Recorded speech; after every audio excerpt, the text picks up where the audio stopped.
সিলেটের জাফলংয়ে দুই উপদেষ্টার গাড়ি আটকে বিক্ষোভের ঘটনায় মামলা দায়ের করা হয়েছে। বহিষ্কৃত যুবদল নেতা জাহিদকে প্রধান আসামি করে ১৫৯ জনের বিরুদ্ধে গোয়াইনঘাট থানায় মামলা করে পুলিশ।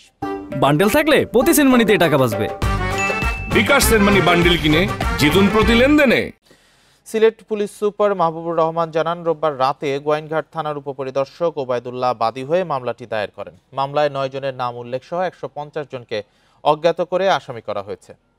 ঘটনার পর বিভিন্ন গণমাধ্যমে প্রচারিত ভিডিও ফুটেজ দেখে অভিযুক্তদের শনাক্ত করা হয়েছে। অপরাধীদের ধরতে পুলিশের অভিযান চলছে। শনিবার জাফলংয়ে সাংবাদিকদের সাথে কথা বলে বের হওয়ার সময় উপদেষ্টাদের গাড়ি বহর অবরোধ করে রাখে শ্রমিকরা। এ সময় পাথর কোয়ারি লিজ দেওয়ার দাবি জানান তারা। প্রায় 10 মিনিট পর পুলিশের তৎপরতায় পরিস্থিতি স্বাভাবিক হয়।